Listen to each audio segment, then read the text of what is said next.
Welcome to Lesson 1, Introduction to MOOC Delivery. In this lesson, we will introduce diverse possibilities to make a massive online open course available for your audience.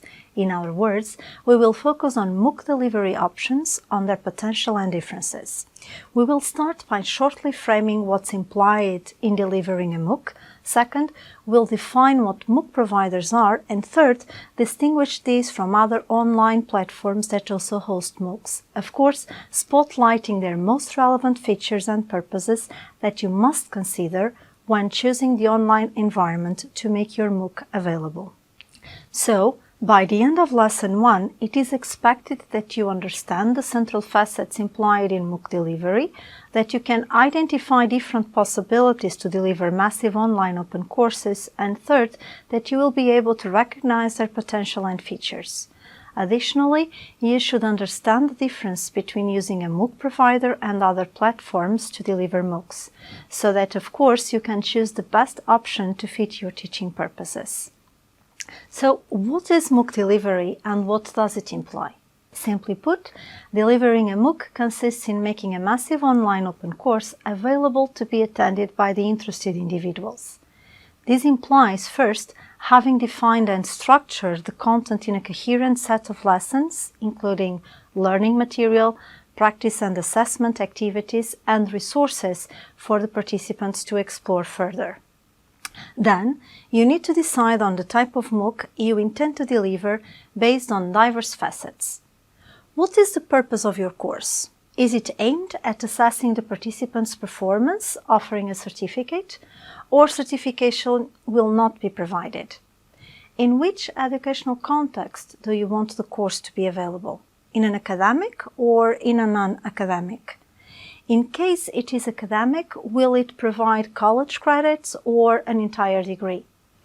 Is it complementary to an academic degree, integrated in a course unit, or is it a single lesson? Do you wish to offer it for free, or will fees be charged? These factors affect the choice of the MOOC provider or of any other platform to deliver your course. And this leads us to the second and third objectives of Lesson 1. Define MOOC providers, and third, distinguish MOOC providers from other online platforms. What is a provider? If you look it up on the Merriam-Webster Online Dictionary, you'll find out that provider refers to one that provides, that makes something available. A group or company or institution that provides a specific service. So, a MOOC provider may be defined as a group or company or institution that hosts and makes MOOCs available to the audiences. It is a provider of massive online open courses. Within MOOC providers, it's possible to identify two categories. Academic, such as Canvas Network, Coursera, edX, Emma, FutureLearn and eVersity, to mention only a few, and non-academic, such as Campus 2, EdRec, Open Learning or Udacity. Within these categories, we may also differentiate MOOC providers considering the available tools and the way the courses are structured. Regarding tools, if you wish your course to promote interaction between participants and connectivity using forum interaction and other engaging communication tools, Coursera and Open Learning are considered leaders in this approach. If you prefer to take full advantage of the platform technologies such as HTML5, dig in providers that offer speed variable video options, for example, integrated click and drag characteristics for quizzes and other interactive features. As to the way the courses are structured, highlighting few examples only, there are providers that focus on storytelling approaches, favoring an intuitive, natural flow from lesson to lesson. FutureLearn is considered to fit in this category. Others adopt gamification strategies, which involves rewarding participants as learning objectives are reached. So, the contents are structured with this facet in mind. Open Learning follows mainly this method.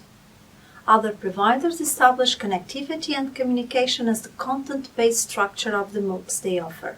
So, these courses should be designed to connect participants to each other and their instructors as well around the content, enabling both synchronous and asynchronous communication. Modeit stands out in this ground. And these are the core aspects that differentiate MOOC providers and features they may offer. However, we find a myriad of online tools and platforms that host MOOCs, but which are not MOOC providers. They may be integrated in an education institution such as university or high school. Oxford, Cambridge, or Porto University have MOOCs available for their students, which can also be accessed by other individuals. Moreover, businesses and companies that intend to provide training often offer MOOCs on specific skills as well. Additionally, there are those created by standalone individuals wishing to make their expertise available. Some of the platforms considered in this category are learning management systems like Moodle and Kavens, often used by education institutions. Content management systems like Totango, usually business-directed. And local servers and even individual blogs and websites providing single classes.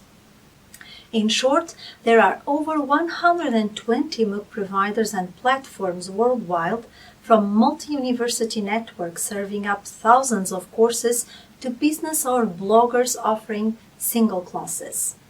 Accompanying this exponential variety, we may find several websites that aggregate and rate MOOC providers and MOOCs according to diverse interests and features. bestcolleges.com, OpenTextBC, and Social Learning Community are 3 examples.